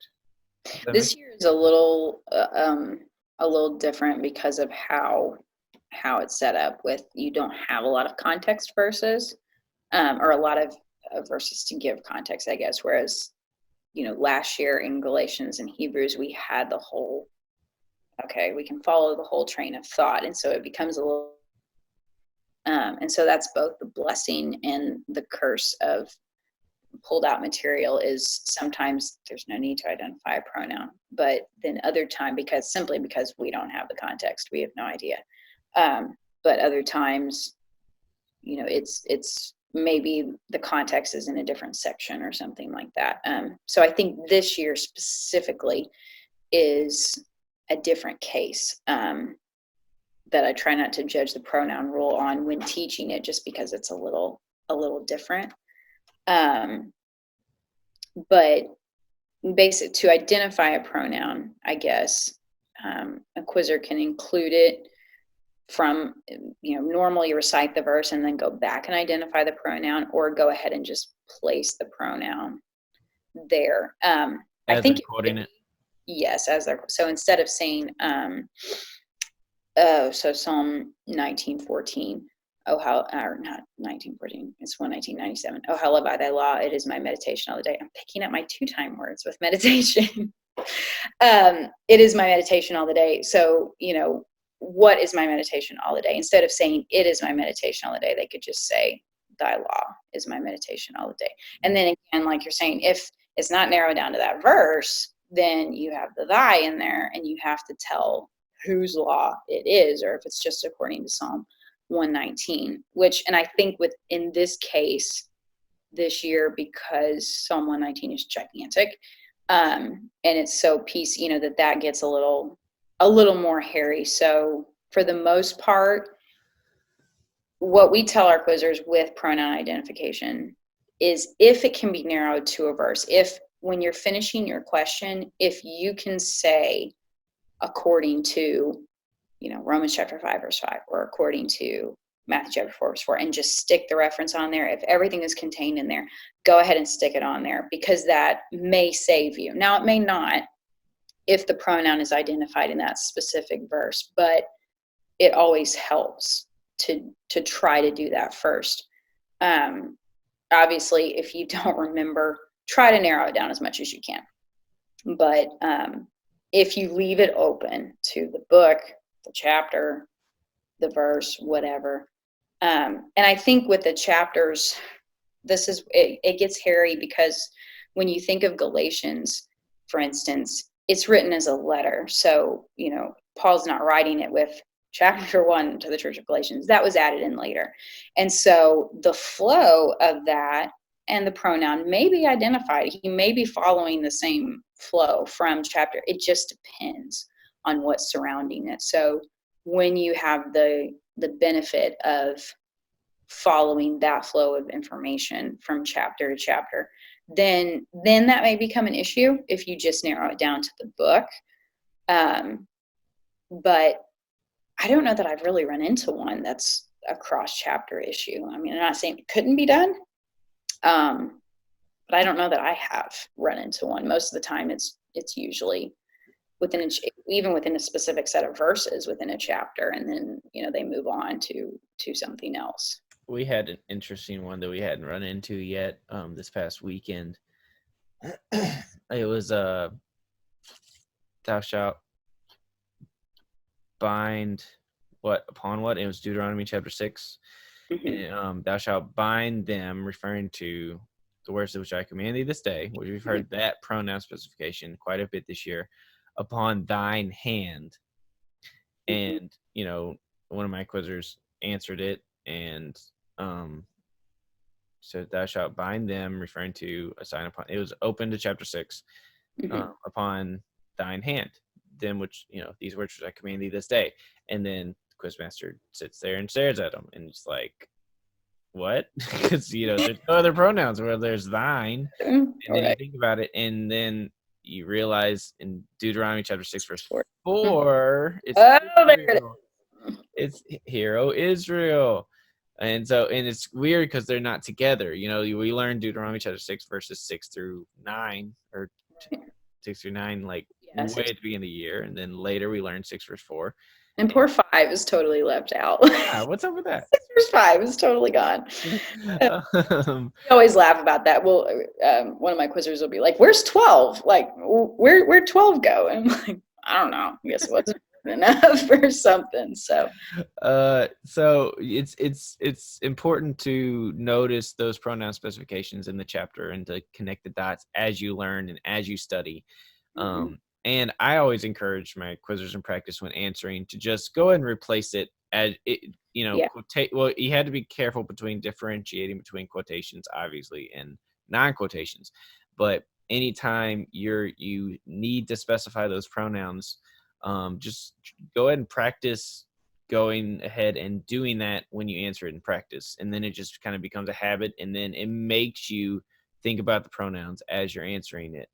And going through your verses. And, when you're quoting with your kids or you're working with your kids, ask them, okay, who is this talking about? Who is this referring to? And sometimes you don't know. And sometimes it takes looking at sometimes you don't know, you as a coach. Right, yeah, exactly. You need to go in and dig and maybe look at another version or do some research and trying to figure out what these pronouns are. And that's part of our responsibility as a coach, is to help our quizzers understand, especially as young senior quizzers who are trying to make this jump and pronouns Right. are one of the toughest parts. But it just comes with repetition and keeping them thinking about it, keeping in the back of their mind. And I always say, once you have to answer a question, and if that quizmaster's still staring at you, one of the first things that need to go through your mind are pronouns. Mm-hmm. Check for pronouns. Check for pronouns. Check for, first of all, did you answer all the questions? If Right. any extra information in the verse that you left out that may be needed, and then pronouns. So it's just something that you have to keep encouraging them to think about. Yeah. And they can do it. I promise you, they can They do can. it. They can. This year in particular, I think it's helpful. Before, usually we'll do it at some point, just there, once the kids have learned all their material, at some point we will just go back through and say, okay, quote it chapter by chapter. So last year, we'd say, okay, tomorrow we're going to quote Galatians 1 and Hebrews 1, all together. But this year especially, it was helpful to, we have the study sheets from Brother Powers that are in alphabetical order. So it goes by book. And I just say, okay, let's go through your stuff. Let's quote Acts 1. And we'd go through, and verses that are split up, there were moments that my quizzer was like, oh, I didn't know those two went together. Like, I didn't realize that I had 45 and 46 and 48 through 50. And then, oh, there's 47. Oh, so that goes with that. And just getting that flow of information, that's especially helpful this year. Usually it's done for you because everything's in order, but this year that is a very helpful thing to do, just to get the flow. Again, like Deuteronomy 6, where it's split up. The second thing with that, and it's not really pronoun identification, but it kind of falls into it, is when when a verse uses a pronoun, so has, him or her or it or something, and then it continues later in the verse, it describes who that is. So it's not necessarily that I'm saying, Jesus Christ and him crucified, him referring to Jesus Christ and I'm going back, but it actually comes after it. We actually just had a question in quiz practice today, and I cannot for the life of me remember what it was. The closest thing that I found is this, Acts 19:4, that they should believe on him which should come after him, which that first him that is on Jesus Christ, which comes later. So then said Paul, here's the verse, then let's give the context. Then said Paul, John verily baptized with the baptism of repentance, saying unto the people that they, referring to the people, should believe on him. Now that pronoun is going to be identified later. Him which should come after him, referring to John. So here's where it gets dicey, is you have a lot of the same pronouns and it's like, good grief, which one is which? And so him that should come after him, that is on Christ Jesus. Him coming after that is on Christ Jesus. That pronoun phrase is clarified later in the verse instead of before, but which should come after John. And so this is where, like you were saying, Philip, you can see the advantage of just saying it, that they should believe on him that is on Christ Jesus, which should come after John. Just going ahead and putting, instead of doing the pronoun and having to go through and identify it, just say it in your answer without identifying it. That's, I think, the benefit of that, is it just clears it up and you get it out of the way really quickly. Another thing that you can take advantage of as a quizzer when you understand pronouns is quizmasters can make mistakes. Not quizmasters. Well, quizmasters and question writers. Quizmasters can't make mistakes. No quizmasters ever make mistakes. Ever. But say that the question was written to specify it to a verse and the quizzer leaves it open to the chapter. It might not have the pronoun specified on the paper. Mm-hmm. So for quizzers to pay attention and to notice that, hey, they left that open to the chapter. Oh, here's this pronoun. Yeah. They need to specify. And the quizmaster and the judges don't pick up on it. That's a slam dunk contest. Mm-hmm. Or, sometimes there's debates on, who the pronouns actually specify. Mm-hmm. Or so it's always really good to just, if you're always thinking about that and always paying attention to that, it could give you a leg up. Mm-hmm. on any specific question. So right.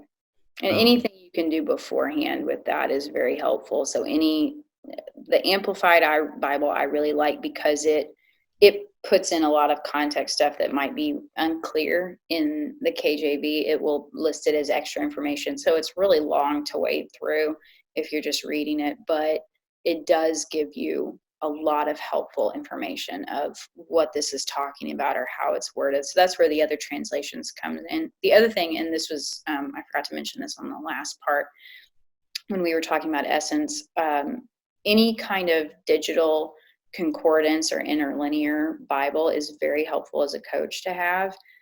Thank God for the digital age. I now have one on my phone. And so it's very helpful to just pull up the verse, click interlinear concordance, and then you can see the word. And sometimes it's like we had this case this past weekend.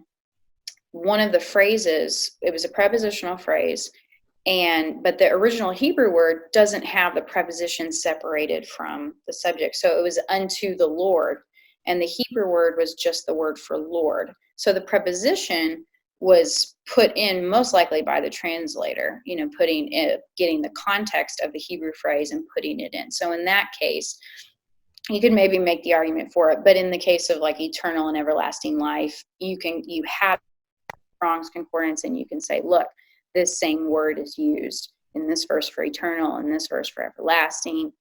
It's the same word. In essence, it's the same, and so that's a great resource to have for answering those essence questions.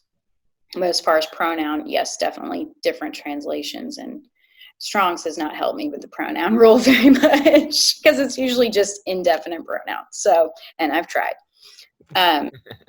I think one thing that's helpful is to look at in the manual where it says you need not identify the pronoun. Sometimes instead of looking at when you need to identify it, it's easier to say, okay, here are the cases where you don't have to identify it. And that is what we've said. If a question references a single verse, multiple verses, or a chapter in which a pronoun is not identified. So in our case this year, those standalone verses are especially the ones to watch out for, of if that's the only one in that book or the only one in that chapter and it's not labeled anywhere else, then you're probably okay in that case.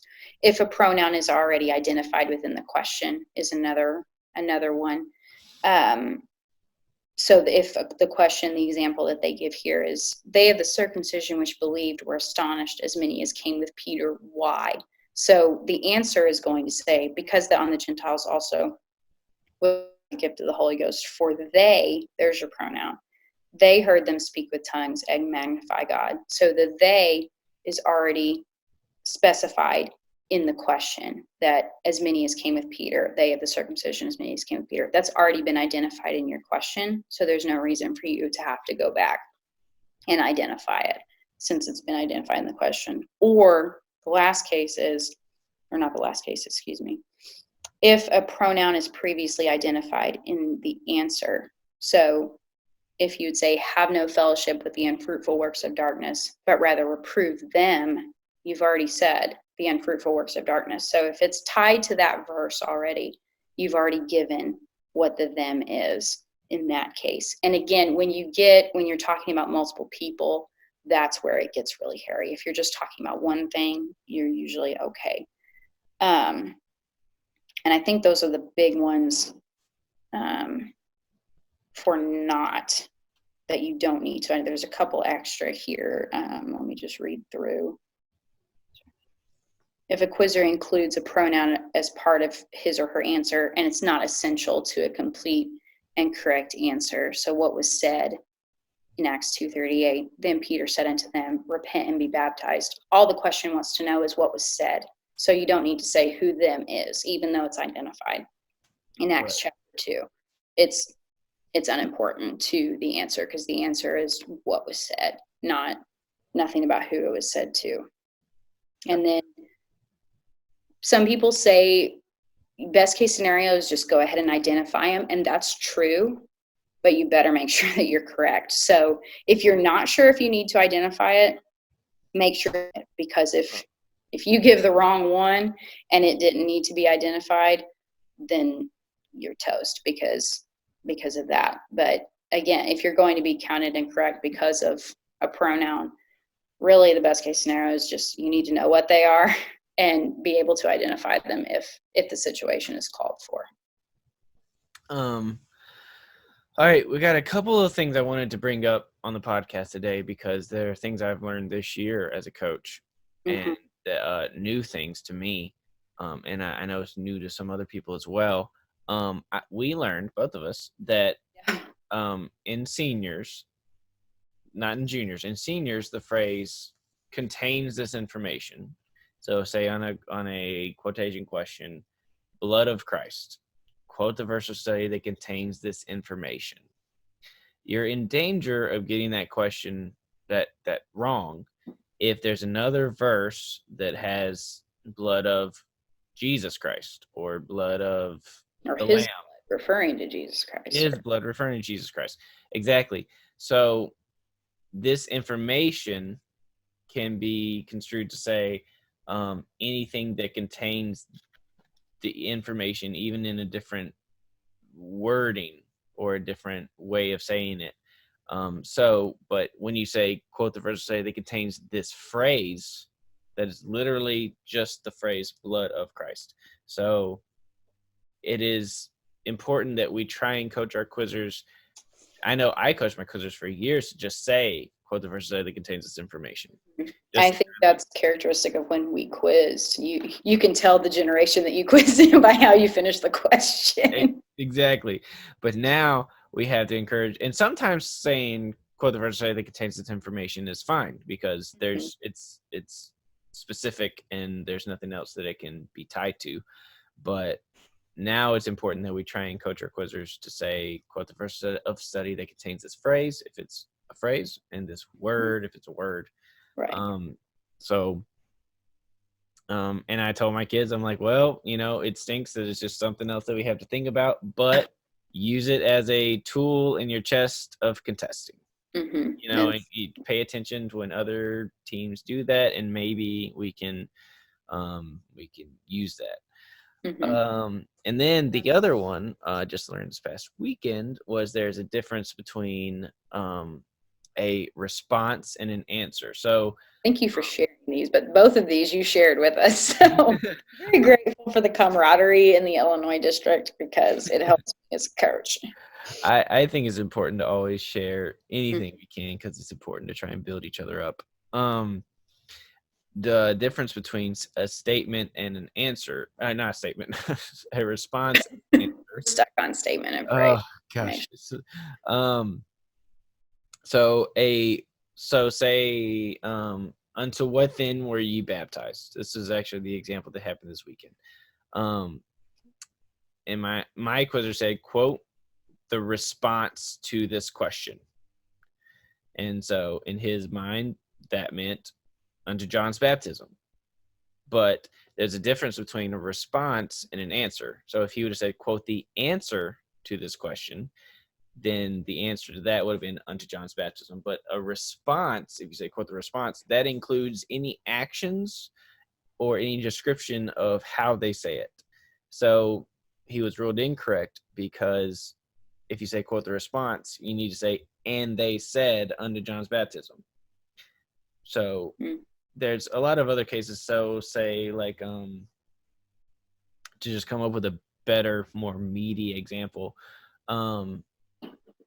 Jesus stood and cried, saying what? So say there was something that prompted him to do that. And you say, quote, Jesus's response. His response was that he stood and cried and said what he said. But his answer, if he was responding to something, would have just been what he said. So that's something new that I learned. I don't know if it's new, but I learned it's new to me. Yeah, it's new. So we want to start paying attention to the little details like that. And anytime we can pick that, it's great to learn this stuff at a tournament in May. Not at nationals in August. Yeah, exactly. So we try to pick up as much as we can along the way. And that's why it's great to get as many opportunities as we can to quiz with Brother Faubert or Brother Jay or just any national level quiz master where we can learn these little things and pick it up along the way. And then we can share it to the world and try and build each other up. And so just to break that down because I'm even newer to this since I found out however many minutes ago about this. So the response, if you're talking about a response, that could be nonverbal, that somebody wouldn't even have to say anything for it to be a response. So if somebody says something and someone runs away, someone says run and everyone runs away, that's a response. An answer would be, run. Well, why should I run? It's the words that they would say, if they question, where do I run? That's the answer that was given to that statement or something like that. That an answer is words that were spoken, whereas response includes the introductory phrase for those words that are spoken, and then any type of physical reaction as well is included in that. Or I guess you could say mental or emotional maybe as well, if it's if we're talking about Mary pondered these things in her heart, and that's something that's given. She didn't say anything, we're just told that she had a response to what happened. So all of that would kind of fall under the response category, is my understanding. Is that correct? I would agree with you. This is all kind of new, and I haven't really gone through questions and tried to piece it out, but it's definitely something I'm going to pay attention to going forward for sure. All right. We've been going for quite a while. It's been really good, really informative. So to wrap it up, you've coached, I think you told me, around 10 quizzers up from juniors to seniors. And you've had a lot of success. You guys have had, Salem has had a lot of success. I always look to your program as kind of a program to emulate in the way that you bring up your quizzers. So what ways have you found success? So give us maybe some anecdotes, some specifics on ways that you found success in helping kids with the transition, because it's definitely one of the toughest years of quizzing is your first year in seniors. So how as we as coaches, how can quizzers or how can parents ease that? I will say, something that I've noticed just in general, and it's kind of funny, it depends on the kid, that some kids have a very easy transition from juniors to intermediate, and then the transition from intermediate to experienced is really hard. And then some, it's the other way around, or they'll hit, a middle phase where all of a sudden it's just like, what in the world? I have no idea what I'm doing. Or maybe when they're taking on a new role in a team that they really hit a transition kind of struggle. So I think it kind of depends on the kid. And that's where in my case, it's very helpful because I see them sometimes from beginners all the way up through juniors. So that's helpful. I think the biggest thing, and I touched on this a little bit, is prepare beforehand. If you're trying to keep your house from being robbed, you don't lock the door as the robber is coming through the front door. You lock the door before they get there, and before you even have a reason to believe that your house is going to be robbed. And so any preparation you can do beforehand, obviously that's a little bit of a dark example, but I think it gets the point across of if you're preparing in the moment of, if you're trying to teach your kid the night before a tournament all of the principles of senior quizzing, pray really hard.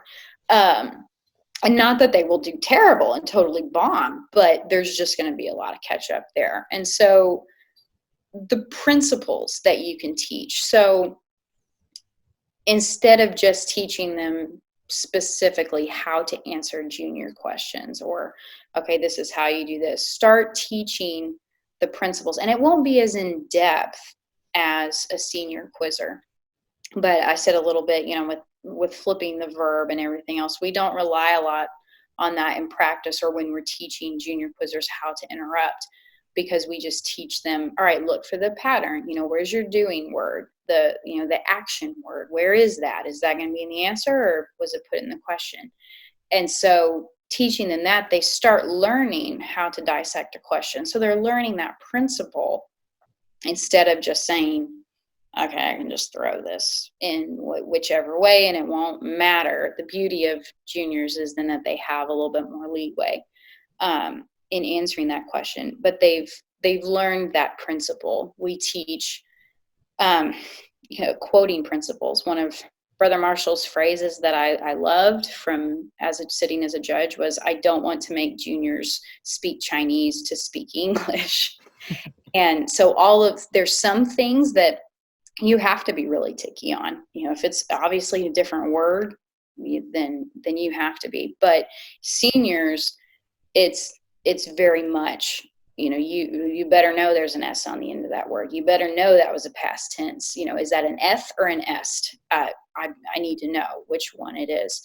And so teaching juniors, obviously I don't hold them to the same standard. So when I'm quoting junior and a senior side by side, the senior will sometimes be looking at me like, who are you? Because I'm not making them fix all of this stuff. But we teach them, be precise. There's some principles of quoting that, take your time on your words, enunciate, and that makes them a better senior quizzer, that they're ready for that increased level of scrutiny on their quoting.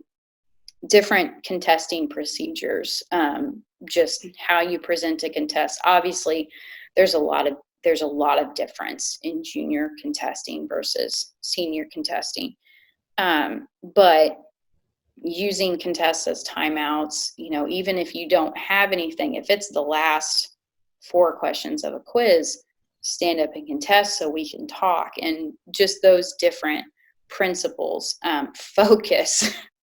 When the quiz starts, the quiz master is the only person in the room. And surprisingly enough, that's one that you have to repeat a lot. And maybe that's a surprise, maybe it's not. But, I always think of the beginners as the ones that I'm having to say, okay, guys, focus. But then my intermediates, I'm also having to say, all right, look, where were you looking on that question? You don't even know what they said.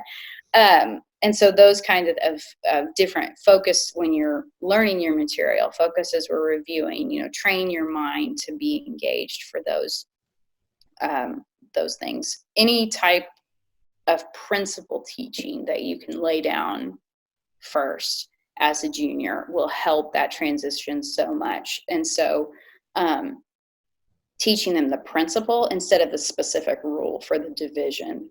So obviously, I'm not usually teaching juniors the pronoun rule because it's just above their head. That's not going to be helpful. But teaching them to understand what a verse says, talking with them about it, and making sure they understand what the verse is saying, and something that might be a little tricky.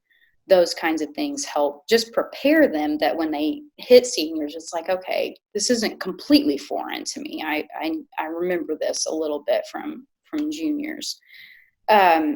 Usually what I do, and what we do as plurality of majesty, we do it,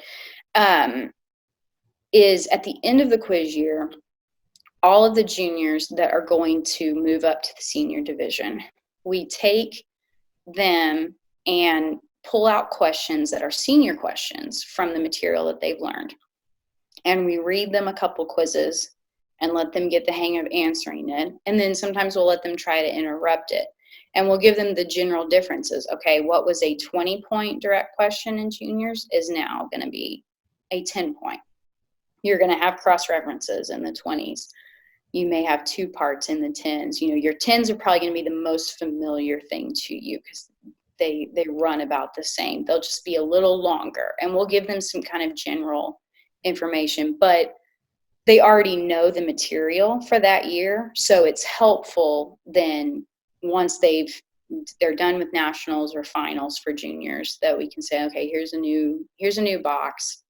Now here's how this material will be worded as a senior question. And that just helps them get in that mindset of, okay, here's what the difference is going to be. So instead of, hey, I have to learn all this new material and I have to learn new questions, they're at least familiar with it. Now, that's not to say it's foolproof, because there's still a huge jump in learning, but it does help when they've been exposed to that type of question beforehand. And honestly, my feeling as a coach, and this is me personally, is I feel that the burden of preparing my quizzers falls to me, more than saying, whatever I think about how it should or shouldn't be, no matter what, in the end, I'm given the requirements in the manual and through tournaments. I know what standard my quizzers are going to be held to. And so I feel that as a coach, it is my responsibility to get them ready to meet that standard. And it may take longer for certain quizzers or for certain whole teams, because every quizzer is a different person. Every team's a different animal. You know this from coaching. And so, but I feel that knowing my team and understanding what they're struggling with in particular, and then teaching them and getting them ready, that really falls to me. I think I really, really like the decision to have the same questions across intermediate and experienced at the national level, because, and I understand that it may be a bigger jump coming from juniors, but it makes one jump for the most part, that they're not having to then reacclimate to new questions in the experienced level.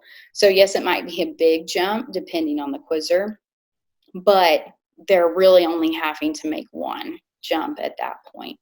Right. And so for me personally, I really, really like that decision. I also really like the national questions, so that might be a reason, but that's something that I think going forward, the intermediate division has a little bit more leeway in how they answer, and I think they've done a good job of requiring less. It's a little bit more, if you quote it, you might quote the verse, you might get a little more leeway there than in the experienced division. And so I think those differences have helped a little, but in the grand scheme of things, helping kids make the transition, to me, that's a burden that I place on myself, not necessarily on anything as far, as, well, we should just change the senior division to make it easier. I don't usually follow that train of thought. I follow more with, here's what I have to get my kids ready for now. What tools can I give them to make this change easier? And it's not going to be easy for any of us by any stretch of the imagination, but over time, and like we talked about at the beginning, if you discipline yourself and you apply yourself to, yes, this is a mountain, but it's a mountain that can be climbed. When I approach it with that attitude, if this is something that quizzers before you have done it, you're going to do it. It's going to take some time, but I'm right here with you. That's why we're a team. We're going to climb this mountain together.